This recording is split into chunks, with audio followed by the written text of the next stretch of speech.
प्रदेश के समस्त विभागों में काम करने वाले संविदा कर्मचारियों से संबंधित इस वक्त की बड़ी खबर मिल रही है। जानकारी बताने से पहले सभी साथियों से निवेदन है, चैनल को सब्सक्राइब कर लीजिए, बेल आइकन को प्रेस कर दीजिए। नियमितीकरण की मांग को लेकर हड़ताल में बैठे संविदा कर्मचारियों को कैबिनेट की बैठक में किसी भी प्रकार का निर्णय न लिए जाने से संविदा कर्मचारी सरकार से नाराज हो गए हैं। आज 10 जुलाई को प्रदेश भर के लगभग 20,000 संविदा कर्मचारी रायपुर तूता धरना स्थल में पहुंचेंगे और नियमितीकरण के लिए दिनांक 8 मार्च 2019 को और 11/12/2019 को गठित समिति का घेराव करेंगे और मांग करेंगे कि अध्यक्ष पिंगुआ शामिल 5 सदस्यों द्वारा इतने दिनों में क्या निर्णय लिया गया है। साथ ही उस समिति के पदाधिकारियों को सार्वजनिक रूप से ज्ञापन भी सौंपा जाएगा।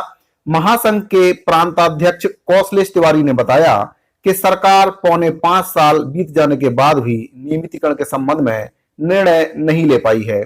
यह बहुत ही दुखद है। समाचार पत्रों के माध्यम से 6 जुलाई को जो सरकार की कैबिनेट की बैठक हुई थी उसमें संविदा कर्मचारियों के नियमितीकरण की काफी संभावना बताई गई थी, जिसके बाद प्रदेश के लगभग 45,000 संविदा कर्मचारी काफी आशान्वित थे कि सरकार के द्वारा कैबिनेट की बैठक में संविदा कर्मचारियों को नियमितीकरण की सौगात मिलेगी। लेकिन कैबिनेट की बैठक में संविदा कर्मचारियों के नियमितीकरण पर किसी भी प्रकार का कोई भी सकारात्मक पहल सरकार के द्वारा नहीं की गई है, जिससे संविदा कर्मचारी काफी नाराज हो गए और संविदा कर्मचारियों के द्वारा सरकार ने जो घोषणा पत्र बनाया था, जिसको वचन पत्र का नाम दिया गया था, उसकी प्रतियां संविदा कर्मचारियों ने जलाई। जो आज तक 5 साल के बाद भी नहीं कर पाई है सरकार, हम उस घोषणा पत्र को जलाकर विरोध प्रदर्शन। घोषणा पत्र का वादा पूरा करो, पूरा करो, पूरा करो। घोषणा पत्र का वादा पूरा करो, पूरा करो, पूरा करो। घोषणा पत्र का वादा पूरा करना होगा, करना होगा, करना होगा।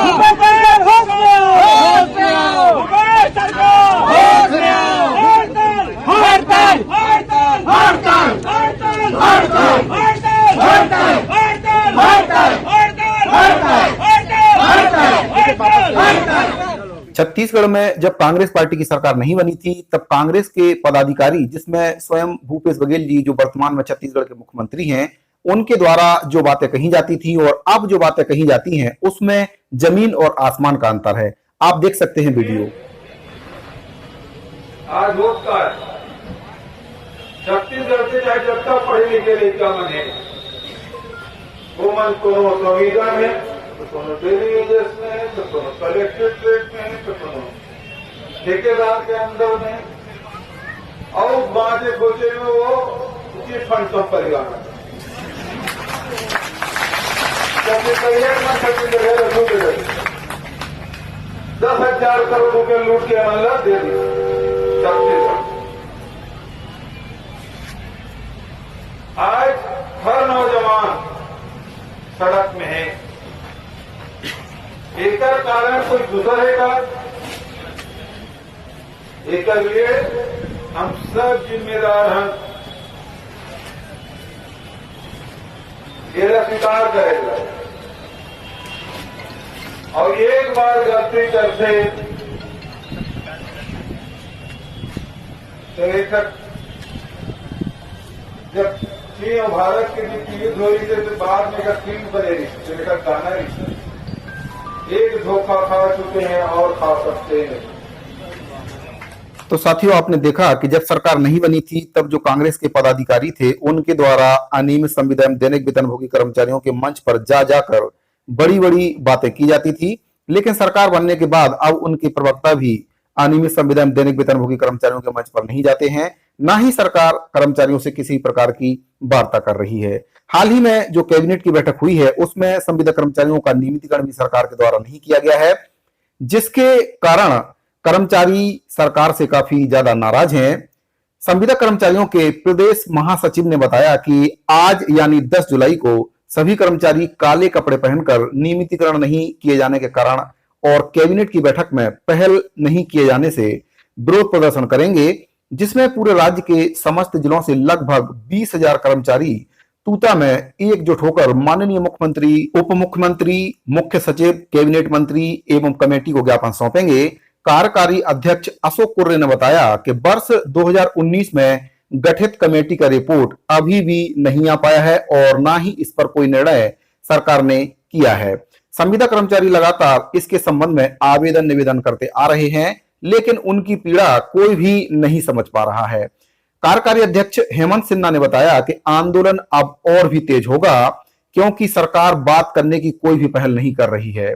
मीडिया प्रभारी एवं प्रवक्ता सूरज सिंह ठाकुर ने बताया कि राजधानी में जुटी भीड़ आने वाले दिनों में सरकार का भविष्य तय कर देगी, क्योंकि देरी से मिला हुआ न्याय भी अन्याय की श्रेणी में आता है, ऐसा खुद कांग्रेस के वरिष्ठ नेताओं के द्वारा कहा गया है। तो सरकार को चाहिए कि जिस प्रकार से स्वास्थ्य विभाग के कर्मचारियों से सरकार ने वार्ता की है और उनकी मांगों को पूरा करने का आश्वासन सरकार के द्वारा दिया गया है, ठीक वैसे ही संविदा कर्मचारियों से भी वार्ता करे। संविदा कर्मचारियों के जो प्रतिनिधि हैं उनको सरकार बुलाए, उनके प्रवक्ताओं को बुलाए और उनसे बातचीत करे और बीच का कोई हल निकाले, क्योंकि सरकार ने घोषणा पत्र बनाया था और घोषणा पत्र के बदौलत ही सरकार को कांग्रेस की पार्टी को छत्तीसगढ़ में बहुत ही भारी मतों से कांग्रेस पार्टी की सरकार बनी थी। फिलहाल कैबिनेट की बैठक में संविदा कर्मचारियों का मामला सामने आया था और इस पर चर्चा के दौरान यह बात सामने आई कि अनियमित कर्मचारियों को लेकर कई विभागों में संविदा कर्मी और दैनिक वेतनभोगी कर्मियों के लिए बनी समितियों की बैठकें हो चुकी हैं। इस विषय में जानकारी मांगी गई है। फिलहाल जो जानकारी प्राप्त हुई है, 22 विभागों की जानकारी अभी भी शासन को नहीं मिल पाई है। कौन से कर्मचारी किस कैटेगरी में भर्ती हुए हैं, उनका क्या पद है, जब तक इस मामले में पूरा डाटा नहीं मिल जाएगा तब तक इस पर विचार सरकार नहीं करेगी, ऐसा सरकार के द्वारा बताया गया है कि पूर्व में विभागों से जिन बिंदुओं पर जानकारी मंगाई गई है उनके आधार पर कई विभागों ने जानकारी नहीं दी है। जानकारी के अनुसार 1.5 लाख आउटसोर्सिंग प्लेसमेंट ठेका, 2.5 लाख अंशकालीन जॉबदार मानदेय और 45,000 संविदा कर्मचारी, वहीं पर 36,000 के आसपास दैनिक श्रमिक और श्रमायुक्त दर कलेक्टर दर के अंतर्गत जो कर्मचारी कार्यरत हैं उनकी संख्या है। सभी को अगर मिलाकर देखा जाए तो 5 लाख से ऊपर कर्मचारियों की संख्या होती है। इस पर सरकार की यह दलील है कि इतने सारे कर्मचारियों को एक साथ नियमितीकरण नहीं किया जा सकता क्योंकि सरकार के पास बजट ही नहीं है। लेकिन सरकार को यह सोचना चाहिए कि आप कर्मचारी संगठनों से बात कीजिए। सभी कर्मचारी नियमितीकरण की मांग नहीं कर रहे हैं। जिनके पास नियुक्ति पत्र है, शासन पहले उनको नियमितीकरण कर दे। बाकी जो बिना नियुक्ति पत्र वाले कर्मचारी हैं उनकी मांग केवल एक ही है कि उनको कलेक्टर दर पर सरकार वेतन दे दे और उनको 62 से 65 वर्ष की जॉब सिक्योरिटी की मांग उन कर्मचारियों के द्वारा की जा रही है।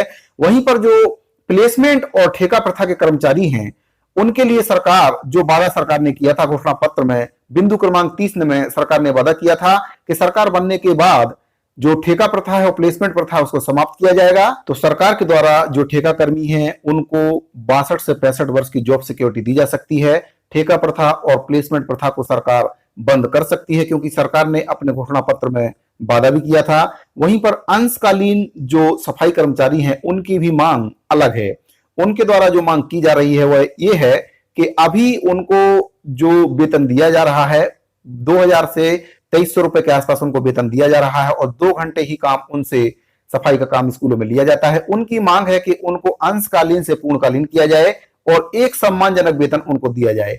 तो शासन अगर कर्मचारी संगठनों से बात करेगी तो बीच का रास्ता जरूर निकल सकता है। बाकी इस पूरे मैटर पर आपकी क्या राय है कमेंट बॉक्स में जरूर बताइए। मिलते हैं अगली वीडियो में, तब तक के लिए दीजिए इजाजत। धन्यवाद।